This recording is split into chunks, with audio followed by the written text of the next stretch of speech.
Yo, assalamualaikum warahmatullahi wabarakatuh. Selamat siang, sahabat Mangge. Kembali lagi kita di edisi Babinsa kali ini, Babincang Santuy. Tentunya di mana di channel Mangge Halido, Mangge yang tergila, Mangge yang terkece. Tabe.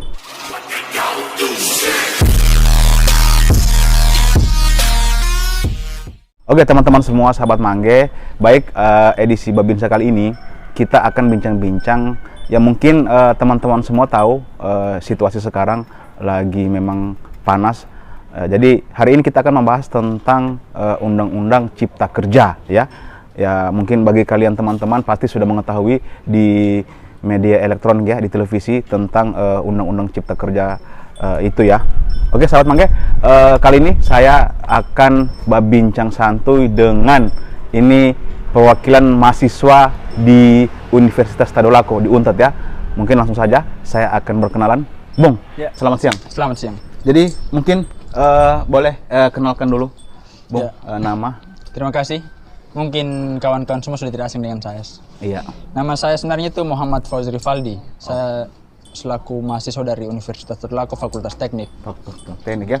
Nah, Bung, mungkin di Untat sendiri, apakah kamu memegang satu jabatan atau apa? Karena saya dengar informasi bahwa kalau tidak salah, kamu ini Bung tergabung dalam satu organisasi apa SMIP ya? Ya, SMIP. Ya, mungkin boleh dijelaskan SMIP.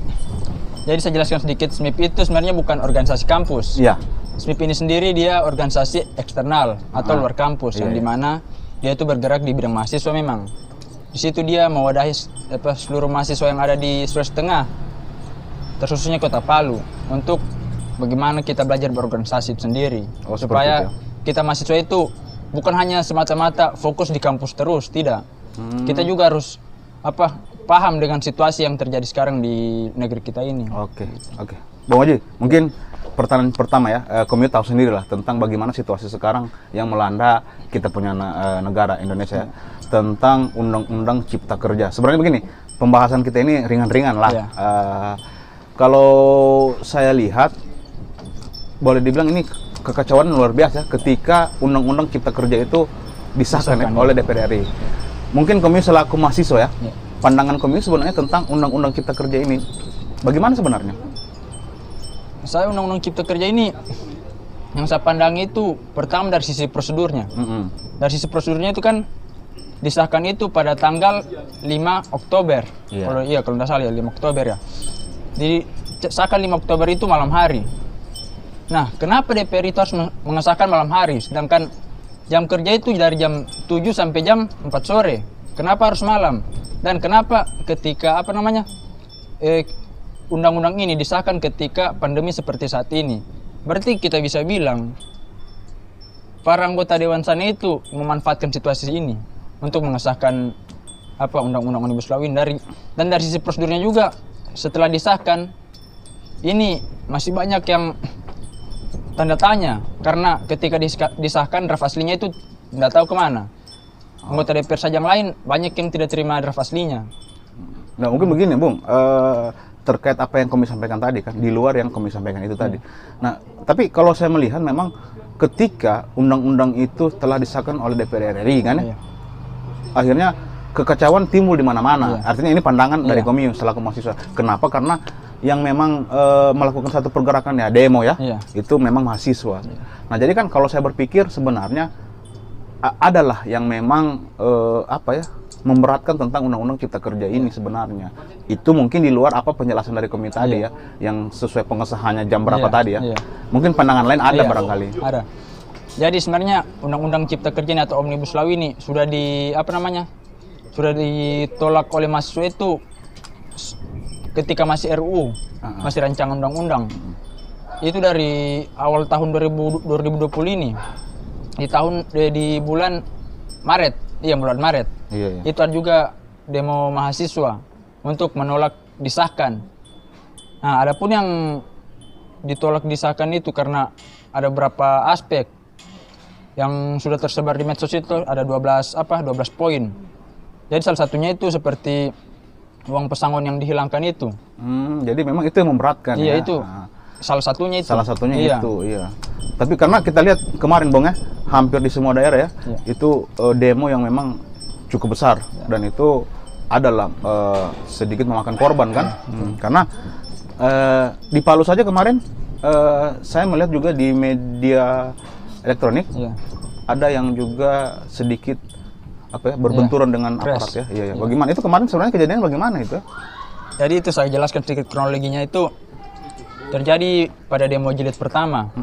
Itu nama aliansinya itu Mahkota, Mahasiswa Sekota Palu. Ya di situ tergabung semua elemen-elemen mahasiswa dari universitas lain selain Untat. Jadi kronologinya itu yang pertama kan kami itu datang di sana jam 8. Jam 8 itu sudah orasi apa semua kok, orasi. Setelah jam 12 setelah sholat zuhur, kami meminta untuk masuk ke sampai ke depan kantor DPR, hanya untuk orasi. Namun dari pihak kepolisian tidak mengindahkan kemauan kami, maka disitulah terjadi kerusuhan itu. Iya. Begitu. Tapi sebenarnya begini, Bung Ojek, kita tentunya ketika kejadian itu kita sebenarnya juga tidak bisa menyalahkan siapapun, karena memang situasinya seperti itu. Nah sebenarnya memang tujuan dari mahasiswa ini untuk bagaimana bisa membawa aspirasi masyarakat juga ya ke DPR itu ya. Nah karena undang-undang ini tadi yang sampaikan ini cukup kalau sebenarnya kalau untuk masyarakat awam sendiri sebenarnya tidak terlalu paham juga. Tapi kalianlah yang mahasiswa ini yang tahu tentang apa undang-undang Cipta Kerja ini ya. Tapi kemarin setelah ada korban juga di sini itu bisa di mediasi secara baik-baik kemarin ya. Bisa. Alhamdulillah kami setelah kelas kemarin dengan aparat itu ada bantuan dari Badan Hukum LBH. Jadi mohon apa tadi penyampaian dari kami, Bung? Yang mana? Yang tadi ini tentang LBH. Bukan, mediasi secara baik-baik tadi. Iya. Jadi kami setelah kerusuhan yang itu terus ya. Ini kita artinya kita santai ya. Jadi setelah kios yang pertama itu kios itu kerusuhan dalam demo. Iya. Setelah kios itu kami dapat bantuan dari Lembaga Bantuan Hukum LBH untuk mendampingi teman-teman yang ditangkap. Jadi pas demo kios pertama itu ada sekitar 12 orang yang ditahan. Tunggu, saya potong dulu, Bung. Kios itu sebenarnya apa? Artinya kerusuhan. Apa? Oh, kerusuhan. Iya, kerusuhan. Kios. Jadi memang tetap ada bantuan. Iya, ada bantuan hukum. Oh, bantuan hukum. Iya. Tapi ketika waktu Komiu kemarin menyuarakan aspirasi masyarakat di depan gedung DPR ya, itu ada perwakilan dari DPR yang menerima kalian mahasiswa. Jadi untuk demo pertama itu kami pulang dengan tangan kosong. Karena setelah kios itu memang kami dengan aparat sempat perbaikan lah istilahnya toh. Sempat perbaikan begitu. Setelah itu kami diizinkan ke depan kantor DPR, DPRD Provinsi Sulawesi Tengah. Dan di sana sudah sampai jam 4:30. 4:30 sore ya? Iya, 4:30 sore. Tidak ada anggota DPR yang keluar. Bung, minum dulu, Bung, sambil bicara ya. Jadi, lanjut. Tidak ada anggota DPR yang keluar. Jadi kami di situ meminta untuk masuk ke dalam, bermediasi dengan aparat kepolisian. Kami meminta untuk bermediasi supaya bisa masuk. Tapi lagi-lagi tidak diindahkan. Seperti itu ya? Iya, seperti itu. Tapi begini, Bung Oji, satu pertanyaan ini saya bilang agak berat. Sebenarnya sih tujuan mahasiswa itu untuk melakukan demo besar-besaran. Tapi ini kan bukan cuma di Palu ya, hampir semua daerah itu demo. Sebenarnya tujuannya itu untuk apa tentang undang-undang ini sebenarnya? Apakah mungkin ada tujuan positif? Paling tidak kan begini, ketika kalian melakukan satu gerakan demo, tujuan ada yang untuk bisa goalsnya. Iya, seperti itu. Jadi ada pun tujuannya kami itu kan ini undang-undang sekarang sudah disahkan. Jadi kami mendesak presiden itu untuk mengeluarkan perpu. Peraturan itu ya? Iya, peraturan perundang-undangan untuk menggantikan Omnibus Law ini supaya tidak jadi disahkan. Itu makanya kami itu turun ke jalan supaya mendesak presiden itu mengeluarkan perpu itu sendiri. Tapi sebenarnya kalau isi dari undang-undang itu tadi memang menurut Komiu ini ya, memang berat ya. Itu kan kalau sempat saya lihat ada berapa halaman tentang undang-undang itu ya. Salah satunya yang Komiu bilang tadi ya, penghapusan tentang apa tadi? Pesangon ya? Pesangon dihapuskan dia. Nah, selebihnya mungkin ada lagi. Saya juga sempat baca itu tidak ada cuti haid. Iya, Dan cuti cuti haid melahirkan, ya. iya. Ya, dan melahirkan. Iya. Berarti memang itu sangat-sangat berbenturan Iya. dengan kami selaku mahasiswa sebenarnya. Di situ kami juga melihat para wanita-wanita yang kerja akan menjadi buruh. Masa ketika dia haid, dia tidak diberikan izin untuk cuti. Sama juga dengan ketika melahirkan. Iya, betul. Hanya dia melahirkan sudah, setelah itu besoknya harus masuk kerja lagi. Tapi sebenarnya begini, Bung, kita juga paling tidak bisa langsung menanggapi secara negatif tentang undang-undang ini. Nah, barangkali pemerintah sendiri punya tujuan yang baik untuk undang-undang ini kan. Pasti adalah pandangan positif lah tentang undang-undang ini sebenarnya. Karena kita berpikir pemerintah menerbitkan undang-undang ini pasti mereka juga istilahnya kalau orang bilang itu deslip lah yang mungkin tujuan baiknya seperti itu. Kalau pandangan saya, pandangan saya sendiri, kalau memang ini undang-undang baik, toh? Iya. Kenapa pemerintah tidak mengikutsertakan masyarakat dalam pembentukan undang-undang ini? Oh, seperti itu. Iya. Tidak ada sosialisasi di masyarakat. Mana yang baik-baik itu tidak ada.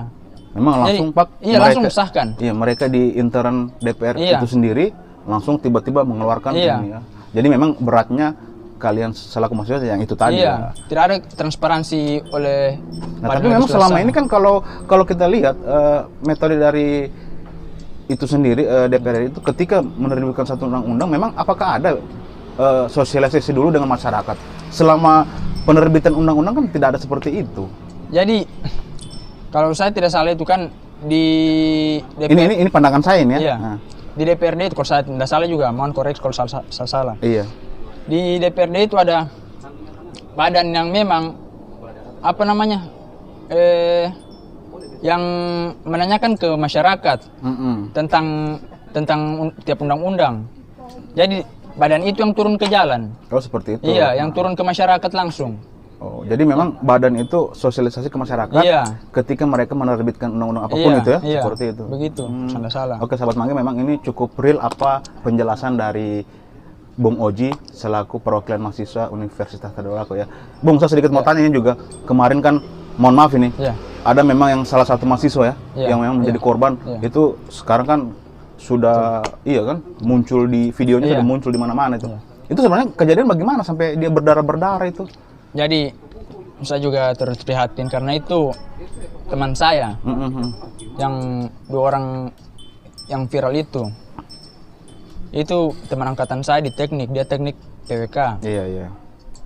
Dia itu saya juga kurang tahu kan kronologis, tapi dia itu katanya sedang di kafe yang salah satu kafe di Jalan Samrat Pelangi sana. Nah, dia setelah kios kedua itu kios kedua. Kios kedua ya. Iya, dia di sana bersembunyi. Ketika dapat oknum kepolisian langsung main hakim sendiri. Seperti itu ya. Iya. Jadi tidak bertanya-tanya dulu langsung main hakim sendiri ya.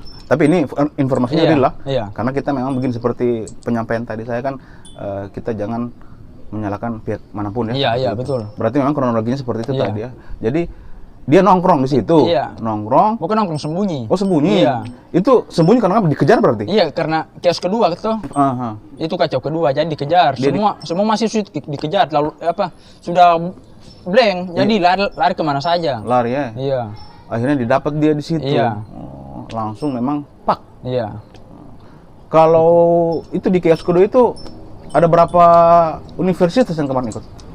Kios kedua itu tetap demo pertama itu. Demo pertama. Demo pertama. Cuman kios kedua itu ada kurang lebih 1.000 lebih lah. Mahasiswa? Iya, 1.000 lebih mahasiswa. Berarti itu ada berapa universitas? Salah satu mungkin YN ada ikut juga? Ada YN. Stikes. Poltekes. Untat. Dan masih banyak lagi yang ada di Palu. Berarti memang kalau di mungkin organisasi kemahasiswaan ini ada memang ibaratnya ketuanya yang memang baku hubungi komi-komi ini, misalnya kayak saya saya di kuliah di IAIN, kita ikut demo, atau memang ini tergerak sendiri hatinya para mahasiswa sebenarnya? Jadi ini kenapa bisa tersebar luas, karena ada undangan yang disebarkan.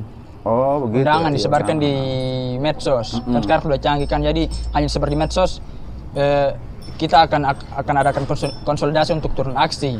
Jadi situ semua mahasiswa bisa datang. Bukan hanya tiap-tiap ketua, bukan. Oh, seperti semua itu. bisa datang. Tapi juga kalau misalkan salah satu universitas itu tidak mengindahkan itu undangan, sebenarnya tidak ada masalah juga kan, mereka tidak ikut demo itu kan. Tidak ada masalah. Jadi kemarin ada 2 kali demo ya? Iya, 2 kali. Itu di awal demo pertama tanggal berapa itu? Demo pertama tanggal 25. 25. Tanggal 8 itu demo pertama. Oh, demo pertama. Iya. Ya. Terus tanggal 12. Tanggal 12. Demo kedua. Demo kedua. Iya. Ini kira-kira dari Komisioner Mahasiswa akan ada demo susulan lagi? Melihat situasi sekarang. Melihat situasi sekarang ini kan belum ada pergerakan dari pemerintah untuk membatalkan Omnibus Law ini. Jadi mungkin ya bisa jadi akan ada demo lanjutan ya? Iya, demo lanjutan. Oh, oke. Karena sesuai tuntutannya mahkota, kalau memang masih terus dibahas Omnibus Law di pemerintahan, maka mahkota sendiri akan turun ke jalan terus. Oke. Bung Oji, mungkin sebelum kita akhiri, ada mungkin satu pesan dari Komio mewakili mahasiswa di Kota Palu tentang apalah mungkin pokoknya yang dari mahasiswa lah, yang mungkin kalau saya pikir sekarang belum terlaksana barangkali. Jadi terima kasih. Iya. Pesan saya sendiri untuk teman-teman mahasiswa, kita sebagai mahasiswa ini bisa dibilang merupakan agen of change, agen perubahan. Agen of change ya? Agen of change. Artinya itu apa tadi? Agen perubahan. Jadi kita sebagai mahasiswa jangan hanya selalu terpaku dengan mata kuliah yang ada di kampus itu sendiri. Kita harus melihat juga keluar apa yang sebenarnya terjadi di negerinya kita ini. Negeri kita ini tidak baik-baik saja. Jadi kita harus kita harus lawan apa yang menurut kita salah. Jangan pernah diam. Itu dari saya. Oh, seperti itu. Tapi tentunya Bang Oji, kita tidak bisa juga selalu berbenturan dengan pemerintah. Itu kan sangat penting. Biar bagaimanapun ya. Seperti itu. Oke, sahabat Mangge, mungkin sampai di sini dulu Babinsa kali ini dengan salah seorang ini ketua SMIP tadi ya. Apa tadi kepanjangannya? Serikat Mahasiswa Progresif. Nah, Serikat Mahasiswa Progresif. Ya, jadi sahabat Mangge, mungkin sebelum saya akhiri, tetap saya minta dukungan dari sahabat-sahabat Mangge semua ya, untuk selalu mendukung channel Mangge Halido ya. Assalamualaikum warahmatullahi wabarakatuh.